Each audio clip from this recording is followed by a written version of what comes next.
मच्छर जनित रोग देश भर में तेजी से फैल रहा है। अस्पतालों में डेंगू और मलेरिया से ग्रसित कई मरीज दिखाई दे रहे हैं। नमस्ते दर्शकों, स्वास्थ्य चर्चा के इस कार्यक्रम में आप सभी का स्वागत है। आज हम चर्चा करेंगे मच्छर से उत्पन्न हो रहे बीमारियों के बारे में, जैसे डेंगू, मलेरिया। ये काफ़ी तेजी से फैलता दिखाई दे रहा है और सही समय पर अगर इसका इलाज ना किया जाए तो एक गंभीर रूप में तब्दील हो जाता है। हमारे साथ इस पर बात करने के लिए डॉक्टर सामा स्टूडियो मौजूद है। सर, आपका बहुत बहुत स्वागत है स्टूडियो में। थैंक यू जोहार। अब ये बीमारियां ऐसी हैं कि मॉनसून आते ही बहुत तेज़ी से बीमारियां फैलती हैं, जिसको हम अंग्रेज़ी में मस्कीटो बॉर्न डिजीज़ भी कहते हैं। ये बीमारियां कितने प्रकार की हैं, विस्तार में क्या है, और अगर वाकई में इसको इलाज नहीं मिले कम जानकारी के वजह से, तो ये कितना गंभीर हो सकता है, ज़रा बताएं लोगों को ताकि उनके लिए लाभ पहुँच पाए। जैसे अभी आपने कहा है ये कि मानसून का सीज़न आया है, उसके बाद से मलेरिया और डेंगू के केसेस मिल गए हैं। तो इससे एक चीज़ तो क्लियर हो गई कि मॉस्किटो चूँकि पानी जब कहीं पर जमा होता है तो उनका जो लार्वा जो है वो ज़्यादा डेवलप करते हैं और ज़्यादा उनके मतलब उनकी क्वांटिटी बढ़ने लगती है। तो मॉस्किटो बॉर्न में चूँकि जब पानी कहीं पर गंदा पानी है, कहीं पर साफ़ पानी में, घरों में अगर भी है पानी जैसे, तो उसमें इनिशियल स्टेज में जब गर्मी का सीज़न ख़त्म होता है, बारिश की शुरुआत होती है, उस टाइम में बहुत ज़्यादा केसेस नहीं मिलेंगे। जैसे बारिश कुछ दिन हो गया कि पानी अब जमा हो गया, मॉस्किटो के जो है अपना उनका रिप्रोडक्शन काफ़ी बढ़ जाता है। उस दौरान जब पानी भी होती है, मतलब जगह जगह जमा होता है, तो सबसे पहली चीज़ को पानी इस तरीके से कहीं आसपास में, घर के आसपास में जो है जमा ना होने दें। तो ये है। दूसरी चीज़ क्या है कि जो मॉस्किटो हैं ये अलग अलग टाइप के मॉस्किटो होते हैं, जिसमें एक है एडीज़ है, एनोफिलीज़ है, क्यूलेक्स है। ये डिफरेंट टाइप के मॉस्किटो होते हैं जो कि अलग अलग बीमारियों का कारण बनते हैं। डायरेक्ट अगर देखा जाए तो मॉस्किटो एज ए इसमें गवर्नमेंट का एक प्रोग्राम भी चलता है जिसका नाम भी है vector borne disease control programme.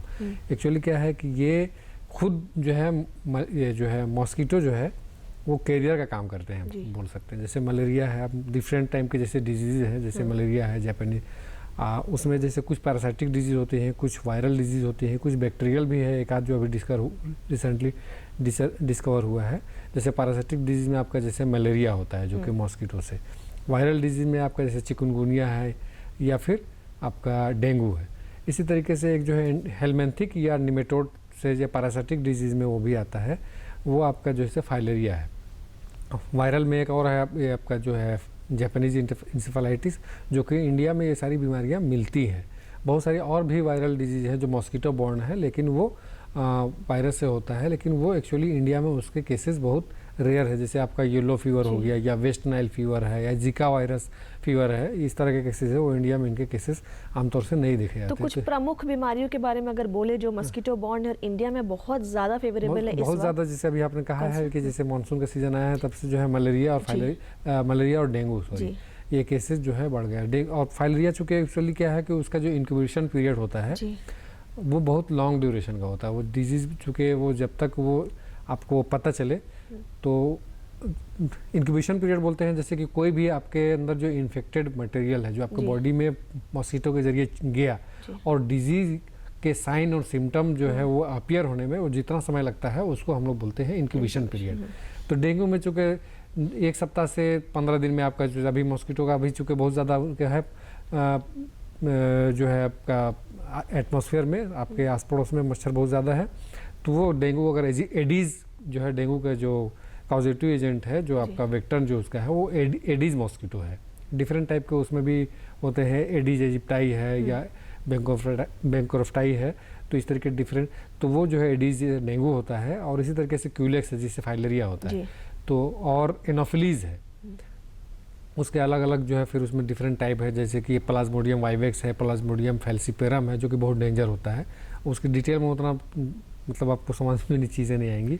बीमारी क्या फेटल है? मैंने पूछा कि फेटल तो बिल्कुल है। इंक्यूबेशन आप बता रहे हैं लंबा समय है, हाँ, तो नहीं देखिए इंक्यूबेशन जैसे कि ये अभी सीजन में आपको दिख रहा है तो डेंगू और मलेरिया नजर आए, क्योंकि इसका इंक्यूबेशन पीरियड 1 सप्ताह से 10 दिन है। 15 दिन के अंदर में ही डिजीज अपीयर हो जाती है, फीवर होने लगता है। और इसी तरीके से फाइलेरिया जैसे, तो फाइलेरिया का बहुत लॉन्ग होता है, मंथ तक भी उसका जो है साइन सिम्टम अपीयर होने में टाइम लगता है। तो वो मान लीजिए कभी भी मॉस्किटो अगर उसको इन्फेक्ट किया हो तो उसको सिम्टम अपीयर होने में 6 मंथ और साल भर भी लग सकता है। फेटल वो उतना ज़्यादा नहीं है आपका फाइलेरिया, लेकिन डेंगू जो है फेटल है, चूँकि इसके अंदर मलेरिया भी फेटल है, जापानीज इंसेफेलाइटिस भी फेटल है। तो ये सारी जो बीमारियां हैं, चिकनगुनिया मतलब किसी कंडीशन में मतलब लीथल हो सकता है, लेकिन उतना ज़्यादा नहीं, पेनफुल बहुत ज़्यादा होता है उसमें जॉइंट फिट, और डेंगू बहुत ज़्यादा पेनफुल होता है बॉडी के अंदर में। जैसे अभी डेंगू केसेस भी मिल रहे हैं आपको, जो है हम लोग देख रहे हैं बहुत सारे डेंगू केसेस आ रहे हैं अलग अलग। अगर मैं साइन सिम्टम की बात करूं तो मलेरिया के अंदर बुखार तो तभी सब में होता है, फाइलेरिया को छोड़ दे तो उसमें बहुत माइल्ड फीवर होता है। फीवर जो है आपका डेंगू में भी होगा, मलेरिया में भी होगा, चिकनगुनिया में भी होगा। चिकनगुनिया में और डेंगू में क्या होता है कि उसमें जॉइंट्स में पेन बहुत ज़्यादा है, पूरे बॉडी में पेन होता है, हेडेक होता है, वॉमिटिंग होती है। और जब वॉमिटिंग ज़्यादा होगी और बॉडी का फ्लूइड कम होने लगेगा, इसी वजह से हम लोग बोलते हैं तरल पदार्थ लेने के लिए ज़्यादा से ज़्यादा डेंगू के केस में, क्योंकि आपका बॉडी में प्लेटलेट की भी कमी होने लगती है डेंगू के केस में जब डेंगू होता है तो प्लेटलेट जब एक एक करके अगर मैं बात करूँ तो ज़्यादा अच्छा होगा एक एक डिजीज़ को लेकर। सबसे पहले मैं मलेरिया में अंतर जो है हाँ, पहले अंतर तो दोनों में बहुत ज़्यादा है, क्योंकि मलेरिया जो है एक तो पैरासाइटिक डिजीज़ है और डेंगू वायरल है। ठीक है, मतलब वो एक पैरासाइट को हमारे ब्लड में इंजेक्ट करता है, उसके बाद वो हमारे ब्लड में जाकर के रेड ब्लड सेल्स होते हैं, उसमें जाकर के वो पैरासाइट जो है सीजोन्स होते हैं, वो मल्टीप्लाई करके अपना क्वांटिटी बढ़ाते हैं। डेंगू चूँकि एक फैलेवी वायरस डिजीज़ है, एक वायरस से होता है जो कि हमारे बॉडी में इंजेक्ट करता है, ये वो इन्फेक्ट करता है हमारे बॉडी को। डेंगू का जो एडीज का मॉस्किटो वो दोनों में सबसे पहला अंतर तो ये बोल सकते हैं कि दोनों का जो मच्छर जो है वो अलग अलग टाइप का मच्छर के काटने से होता है, एक ही मच्छर से नहीं होता है। दूसरी चीज़ क्या है कि इन्फेक्टेड मच्छर के काटने से होता है। कोई भी मच्छर काटेगा, मान लीजिए एडीज से डेंगू हो रहा है और एनोफिलिस से आपका मलेरिया हो रहा है, लेकिन एडीज अगर इन्फेक्टेड नहीं है और वो काट रहा है तो नहीं होगा आपको। इसी तरीके से अगर वो किसी जो है इन्फेक्टेड मच्छर मलेरिया का जो है उसके अंदर में अगर मलेरिया के सीजन से प्लाज्मोडियम वाइवेक्स या प्लाज्मोडियम जैसे फेल्सिपेरम मैंने बोला जो इंडिया में बहुत कॉमन है, और भी है प्लाज्मोडियम मलेरिया है या प्लाज्मोडियम ऑयल है, वो बहुत कम केसेस मिलते हैं। वो उसका अगर इन्फेक्टेड मच्छर होगा, नहीं किसी को इन्फेक्टेड पर्सन को उसने काटा फिर आपको काटेगा तो फिर वापस इन्फेक्शन को ट्रांसमिट कर रहा है बाय थ्रू मॉस्किटो।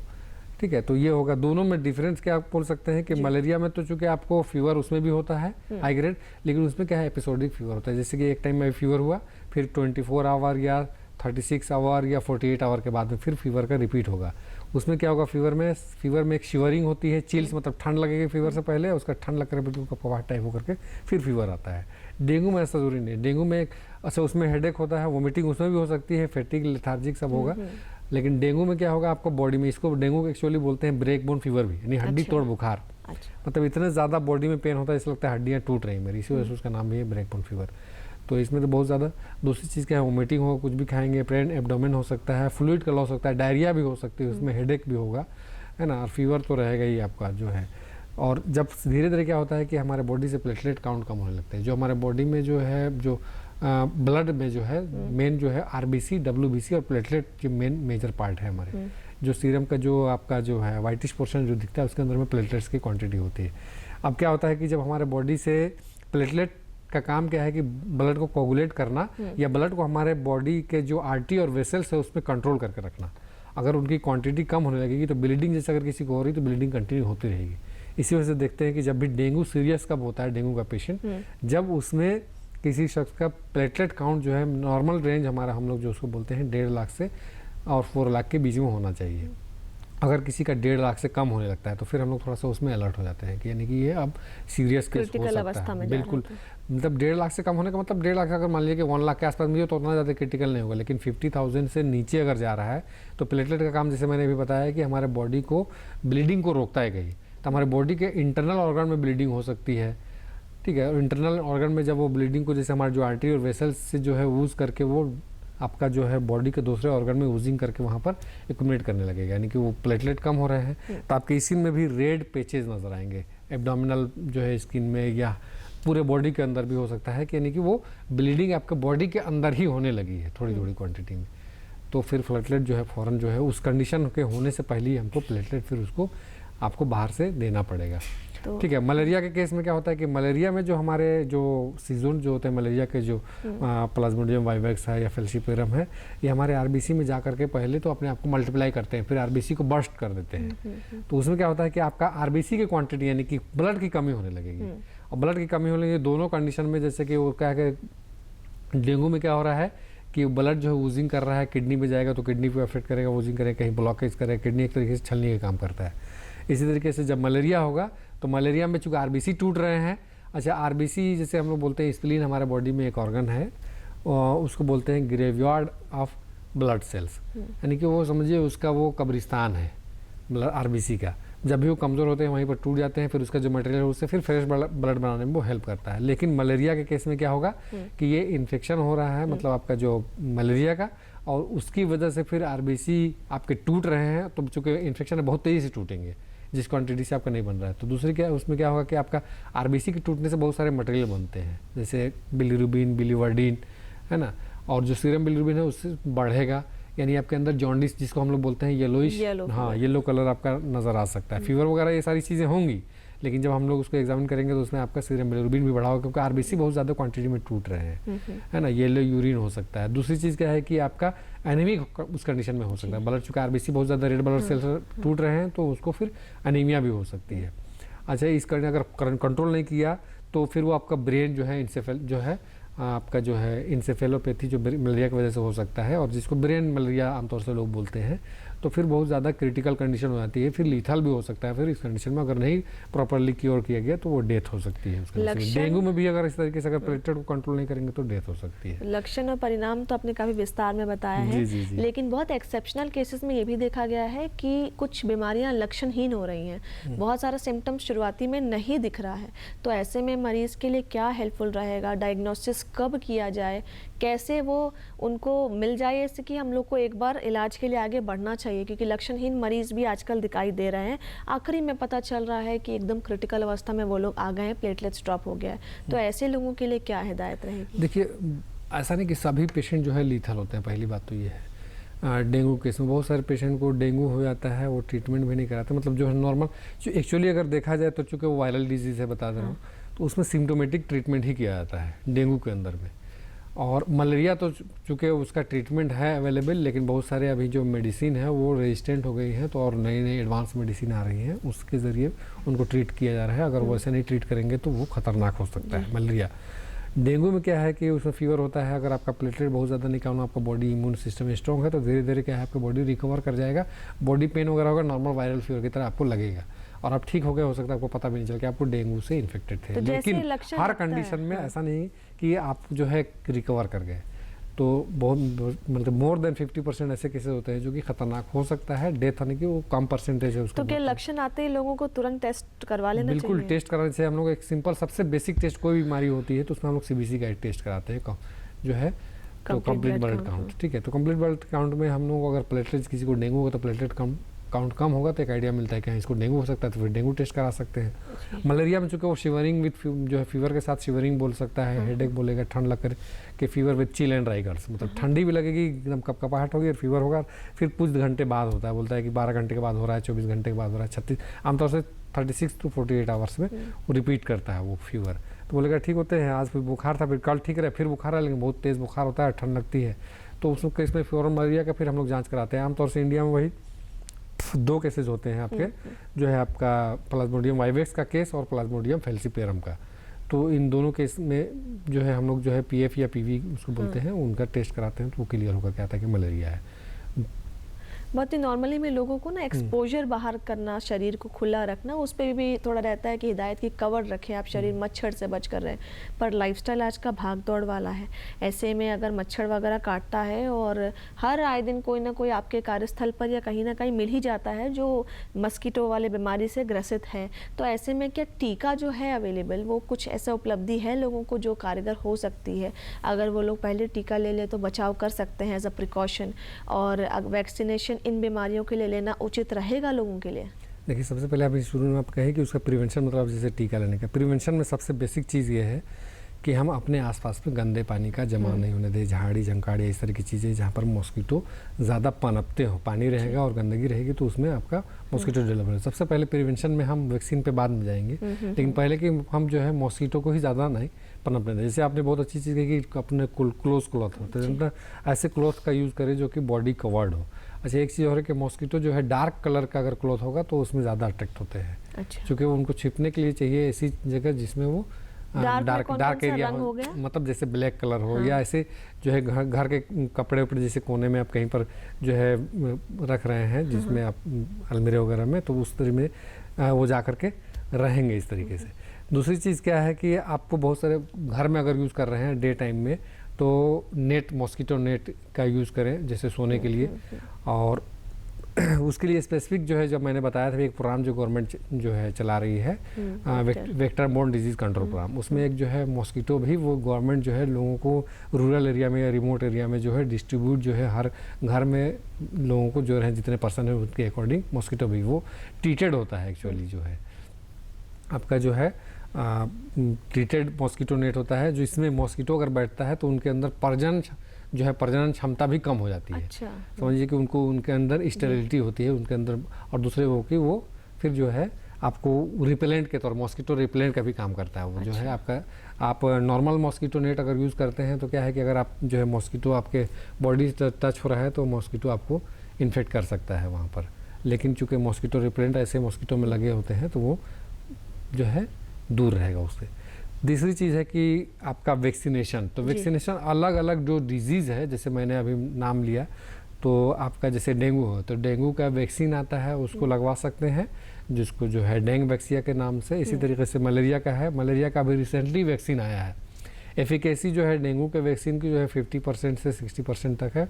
और आपका जो है मलेरिया का जो वैक्सीन आया अभी 2022 में जो है वो लॉन्च हुआ है, बल्कि वो कॉमनली सब जगह यूज़ भी नहीं होता है, तो उसको यूज़ करा सकते हैं। आरटीएस के नाम से है मलेरिया का वैक्सीन, वो है। इसी तरीके से आपका फाइलेरिया जैसे केसेस हैं, तो फाइलेरिया का तो कोई वैक्सीन अभी तक नहीं है, तो लेकिन उसके लिए मेडिसिन यूज़ कराते हैं जो है हम लोग। जो है वो एक तरीके से जो है निमेटोड की डिजीज है, या वो बोल सकते हैं राउंड वर्म होता है बॉडी के अंदर। उसकी डिटेल में अगर बोलेंगे तभी बता देता हूँ मैं।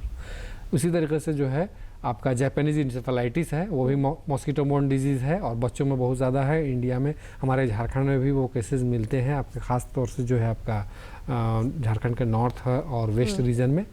तो उसका वैक्सीन दिया जाता है बचपन में ही। जो हमारे जो वैक्सीनेशन प्लान है जो गवर्नमेंट का, तो उसमें जापानीज इंसेफेलाइटिस का वैक्सीन भी दिया जाता है। 1 साल के गैप से 2 वैक्सीन, फिर 1.5 साल के 1 से 3 साल के बीच में गैप में बूस्टर डोज उनको देते हैं, ताकि जापानीज इंसेफेलाइटिस ना हो।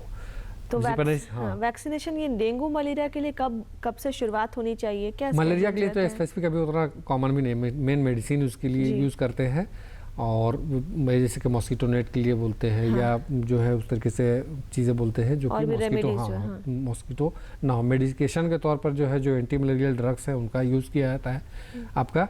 और एक चीज़ और है कि जो मलेरिया का मच्छर जो है ना, वो हाइट पे भी उड़ सकते हैं। अच्छा। और जो है उसका टाइमिंग होता है कि रात के, जैसे शाम इवनिंग हो रहा है 6 बजे से लेकर के 9 बजे के बीच में, ये इस टाइम में ज़्यादा एक्टिव होते हैं। और मॉर्निंग में भी आपका 6 बजे से 5-6 बजे से लेकर के 7 बजे तक ये ज़्यादा एक्टिव होते हैं इस टाइम में। तो खास इस टाइम पर ध्यान रखना है। डेंगू का मच्छर क्या है, उसकी दो, मलेरिया का जो मच्छर है वो एक तो गंदे पानी में, कोई भी पानी में होता है, गंदे पानी में ज़्यादातर। लेकिन मॉस्किटो जो डेंगू का है वो आपका साफ़ पानी में भी वो अपने आप जो है लार्वा को डेवलप करता है और अपना जो है क्वांटिटी बढ़ाता है जो है। और उसके मच्छर बहुत ज़्यादा हाइट पे नहीं उड़ते हैं। तो आप जैसे मान लीजिए शाम के टाइम में आप बैठे हुए हैं, तो खास करके बॉडी का जो लोअर पार्ट है वो समझिए 2 से 2.5 फीट तक ही वो ऊंचा उड़ता है, बहुत ज़्यादा हाइट पे नहीं जाता है वो। जो है आपका जैसे मान लीजिए ऊपर आपका बॉडी का अपर पार्ट है, उसको हो सकता है कि वो न काटे। तो लोअर बॉडी अच्छे से कवर रहेगा तो डेंगू होने के इस तरीके से, हाँ, जहाँ पर कॉमन है अगर डेंगू केसेस तो उसमें बच सकते हैं। जापानीज इंसेफेलाइटिस का जो केस होता है, जैसे यहाँ पर कम है अभी तो, लेकिन वो भी बीच बीच में केसेस आते रहते हैं, ऐसा नहीं कि बिल्कुल नहीं है। फाइलेरिया के केस भी आते रहते हैं, गवर्नमेंट का प्रोग्राम भी इन सब के उस पर चल रहा है कंट्रोल करने के लिए। और फाइलेरिया में क्या होता है, एक सबसे ख़ास बात यह है कि अगर उसके जो है जो इन्फेक्शन जो निमेटोड होता है या राउंड वर्म एक तरह का होता है, जो उसके क्यूलेक्स मच्छर के काटने से होता है, और वो आपके ब्लड में जाने के बाद में स्किन के ज़रिए वो लिम्फेटिक सिस्टम में चला जाता है। और जो हमारे बॉडी के जो जॉइंट्स के आसपास में, जैसे आर्मपिट के आसपास में या थाई के जो है आपका जो जॉइंट है उस आसपास में जो लिम्फेटिक नोड्स है उनको जाकर के ब्लॉक कर देता है वो मतलब अपनी क्वांटिटी बढ़ा करके वो। तो उसके लिए फिर कंटिन्यूस मेडिसिन सालों तक उसके लिए दिया जाता है। उसके लिए कोई वैक्सीन भी नहीं है जो फाइलेरिया के लिए, लेकिन मेडिकेशन है, उसको सालों तक उसको लगातार 4-5 साल तक मेडिसिन देते रहते हैं। और डाइथाइल कार्बामेजिन गवर्नमेंट उसके प्रोग्राम के तहत उसको देती है, तो उसके ज़रिए उसको ट्रीट करते हैं। डेंगू के केस में जो है कि आपको जब सीज़न है तो उसको कंट्रोल करना एक तो सबसे पहली चीज़ है। जब केसेस आते हैं तो सिम्टोमेटिक ट्रीटमेंट करना, जैसे फीवर है तो फीवर के लिए देंगे, और पेन है तो सबसे खास बात उसमें रखते हैं कि जो बहुत सारे लोग जो उतने ज़्यादा नॉलेज नहीं है और रिमोट एरिया में प्रैक्टिशनर हैं, तो पेन जो कि बहुत ज़्यादा होता है और डेंगू उन्होंने डायग्नोसिस नहीं किया है, और फिर वो पेन किलर उनको दे देते हैं। मान लीजिए जो मेडिसिन है तो पेन किलर उसमें नुकसान करता है, क्योंकि वो प्लेटलेट को और ज़्यादा कम कर देगा और सडनली फिर इस केस में फॉल करेगा प्लेटलेट और डेथ हो सकती है। तो इसमें ध्यान रखने की ज़रूरत है कि ऐसे ना करें हम कि उनको पेन किलर दे दें। अगर आपको डाउट होता है कि हाँ इसको पेन हो रहा है, थोड़ा सा भी अगर आपको शक है कोई भी, तो आप पहले ज़रूर इन्वेस्टिगेशन कराएं कि डेंगू या मलेरिया इस तरह के कोई केसेस तो ये नहीं है। आपने डेंगू के बारे में जिक्र किया, यहाँ पर अब जानना चाहेंगे कि आज की लाइफस्टाइल ऐसी है कि लोगों को भागा दौड़ी करना ही है, और अगर वो बीमारी से ग्रसित होते हैं तो ऐसे में ज़्यादा जिसकी इम्यूनिटी अच्छी है और जिसकी बुरी है, उन दोनों के लिए क्या करना चाहिए? इम्यूनिटी जिनकी है, और रिकवरी में कितना समय लग जाता है? लोग देखा जाता है कि 2 से 3 दिन अगर बुखार रहा तो बुखार में भी उठकर अपने काम में लग गए हैं। तो ऐसे में शरीर को रिकवरी में क्या और समय लग जाता है? और फेटल भी है क्योंकि बीमारी हड्डी तोड़, इसमें दर्द भी होता है। तो इसमें कितना टाइम मरीज को लेना चाहिए? कितने रिकवरी में समय लग जाती है? प्लेटलेट्स कहाँ तक पहुँचे जिसके बाद मरीज अपने काम पे या कार्यस्थल पे वापस लौटे तो उनके लिए भी आगे आने वाले समय में अच्छा होगा? इम्यूनिटी अच्छे और बुरे दोनों के लिए क्या हिदायत है? देखिए, एक तो सबसे पहली चीज़ है, अच्छी इम्यूनिटी हो या बुरी हो, अगर डेंगू है जी, मलेरिया है, चिकनगुनिया है, तो अलर्ट रहने की ज़रूरत है। उसमें काम पे या इस तरह की जाने की ज़रूरत नहीं, रेस्ट ज़रूरी है उसमें। और अगर प्रॉपर मेडिसिन अगर आपको मिलता है, ट्रीटमेंट अगर सही से कराते हैं तो विद इन वीक जो है ठीक हो जाता है। आमतौर से 95% केसेस जो है विद इन ए वीक ठीक हो जाते हैं। ये अगर डेंगू है, मलेरिया है। चिकनगुनिया अगर बोलेंगे तो थोड़ा सा समय उसका पेन का लग सकता है। बीमारी वैसे क्योर कर जाता है, लेकिन पेन उसका कभी कभी बहुत लंबे समय तक रहता है, जो जॉइंट्स में पेन होते हैं उसमें। और डेंगू का जो है आमतौर से हम लोग जितने भी केसेस देखते हैं 1 वीक मैक्सिमम 10 डेज तक जाता है। मलेरिया में भी वैसे विद इन ए वीक अगर प्रॉपर मेडिसिन अगर चला है तो 1 वीक में रिकवर कर जाता है। तो उसमें आपको जो है रेस्ट चाहिए। ऐसा नहीं कि आप वर्क कर रहे हैं और आपका बॉडी से उस कंडीशन में क्या होता है कि जैसे डेंगू का केस है तो प्लेटलेट और ज़्यादा सर जो है फॉल करेगा, आपका बहुत ज़्यादा नीचे जाएगा। तो उस कंडीशन में क्या हो कि क्रिटिकल कंडीशन हो सकती है। इम्यूनिटी स्ट्रांग हो तब भी हो सकता है ये, और कमज़ोर हो तो और ज़्यादा उसमें ध्यान देने की ज़रूरत है। अब इसमें एक दूसरे कैटेगरी के मरीज भी आ गए, एक डायबिटीज़ वाले, ब्लड प्रेशर वाले, अब कैंसर रोगी भी हो गए। इन पे देखा गया कि काफ़ी आसानी से ही बीमारी अटैक करता है। अगर इम्यूनिटी अच्छी हो भी तो कहीं ना कहीं इनको ज़्यादा परेशान कर देता है। तो इनके लिए लाइन ऑफ ट्रीटमेंट कुछ और हो सकता है।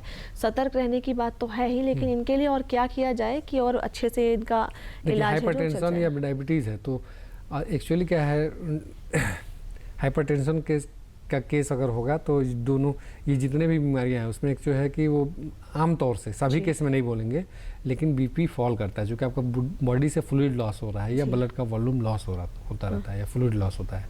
जैसे मलेरिया केस में क्या आरबीसी टूट रहे हैं आपके और उसकी वॉल्यूम कमी हो रही है। आपका डेंगू केस में क्या है कि प्लेटलेट की कमी हो रही है, चूँकि बॉडी के स्पेस में जो इंटरस्टिशियल स्पेस बोलते हैं हम लोग, उसमें आपका बॉडी में वो चला जा रहा है, या आपका इंटेस्टाइन के अंदर वो आ रहा है जिसकी वजह से डायरिया भी होता है। तो वो फ्लूइड का लॉस हो रहा है तो बीपी उसमें फॉल कर सकता है। तो बहुत ज़्यादा हम लोग नहीं बोले, लेकिन डायबिटिक अगर है तो डायबिटिक में कोई भी बीमारी अगर ये इन्फेक्शन वाली चीज़ है तो रिकवरी में वो टाइम लग सकता है उसमें, चूँकि उसमें आपका चूँकि डायबिटिक पेशेंट का इम्यूनिटी भी उतनी अच्छी स्ट्रॉन्ग नहीं होती है अगर वो प्रॉपर केयर नहीं कर रहा है तो, और रेगुलर एक्सरसाइज पे या डाइट पे कंट्रोल करके रखे हुए हैं तो फिर थोड़ी तो ठीक रहेंगे। लेकिन अगर वो मेडिसिन पे ही अगर डायबिटीज़ है तो थोड़ी इम्यूनिटी उनकी वीक होती है, तो उस केस में अलर्ट रहने की ज़रूरत है, टाइम पे ट्रीटमेंट और प्रॉपर ट्रीटमेंट की ज़रूरत है उनको, ज़्यादा सतर्क रहने की ज़रूरत है। आपने सरकारी स्वास्थ्य विभाग के मेजर्स के बारे में बताया कि किस तरीके से जागरूकता फैला रहे हैं जा के अलग अलग इलाकों में, लेकिन अगर बात करें तो अभी मच्छर के प्रजनन रोकथाम पर और क्या रह गया है जो सरकार को करना चाहिए, स्वास्थ्य विभाग को करना चाहिए, जिससे मरीज़ का जो आंकड़ा है उसमें कमी आए, मानसून आते ही थोड़ा सा रोकथाम में लोगों को मदद हो पाए? तो स्वास्थ्य विभाग को और ऐसे कैसे मेजर से लेने चाहिए, क्योंकि अभी भी कुछ इलाका ऐसा है जहाँ पर लोग इसको साधारण बुखार समझकर अनट्रीटेड छोड़ देते हैं। तो इसमें स्वास्थ्य विभाग और क्या आगे करेगा? देखिए, स्वास्थ्य विभाग तो जैसे कुछ ना कुछ कर रहा है, ऐसा नहीं है कि जैसे मैंने आपको बोला कि गाँव टू गाँव जा करके लोगों को जो है घर मतलब पर्सन टू पर्सन लोगों को मॉस्किटो नेट दे रहे हैं ताकि आप जो है मॉस्किटो नेट का यूज़ करें। और ये सबसे बेस्ट ट्रीटमेंट अगर बोले प्रिवेंशन में जो है अब सबसे बेस्ट माना जाता है कि आप जो है मॉस्किटो नेट का प्रॉपर यूज़ करें। दूसरी चीज़ क्या है कि पहले भी सरकार जो है एनडीडी का छिड़काव रूरल में या टाउन में भी ये सब जगह फॉगिंग भी करवाती है, अभी भी मतलब बीच बीच में होता रहता है, ऐसा नहीं कि नहीं हो रहा है। तो उसको प्रॉपर, और जैसे सीज़न हो रहा है जैसे आपका मानसून सीजन में, उस पर खास टाइमिंग में जबकि उनकी पर्जन ज़्यादा होती है उस टाइम में प्रॉपर ध्यान दे तो और ज़्यादा जो है बेटर जो है आपका प्रिवेंशन हो सकता है। इस पर और थोड़ा सा ये मतलब, और उस पर ऐसा नहीं कि गवर्नमेंट जो है कर रही है अपने जो भी उनका मैन पावर है उसके अकॉर्डिंग वो प्रयास में है। लेकिन हमारा अचीवमेंट गोल जो है वो टाइम पे धीरे धीरे हो सकता है कि हमारा जो है गवर्नमेंट का जैसे जो भी प्रोग्राम है, जैसे vector mode disease control programme है, तो एक टाइम ड्यूरेशन उनको तय करते हैं, लेकिन उस तेजी में तो उसको फिर डिले करते हैं कि हम और जो है कुछ समय बाद उसको अपना जो है लक्ष्य को प्राप्त कर लेंगे। तो उस प्रयासरत है, लेकिन अब देखिए कि वो कितना जो है हम उसको अचीव कर सकते हैं कितना जल्दी से जल्दी। आपके पास भी मरीज आते हैं, पिछले साल के मानसून और इस साल के मानसून में कोई बीमारी के पैटर्न में बदलाव या फिर आंकड़ों में कोई चेंजेस देखने को मिल रहा है क्या? नहीं, लास्ट ईयर भी जैसे केसेस तो डेंगू के मलेरिया के मिल रहे थे, अभी भी मिल रहे हैं। लास्ट ईयर से थोड़ा सा कम है ये बोल सकता हूँ मैं, लेकिन अभी भी डेंगू के भी केस मिल रहे हैं, मलेरिया के भी केसेस मिल रहे हैं। और चिकनगुनिया का तो खैर अभी नहीं बोलूँगा, जापानीज इंसेफेलाइटिस या फाइलेरिया तो वो तो लॉन्ग ड्यूरेशन में फाइलेरिया होता है, तो वो केसेस कुछ करके इक्का दुक्का मिलते रहते हैं और गवर्नमेंट बाज़ाब्ता उसको चेक जो है फाइलेरिया का भी जो है स्पेस प्रोग्राम चला करके लोगों का चेक करती है, क्योंकि उसमें बहुत सारे एसिम्प्टोमेटिक केसेस होते हैं।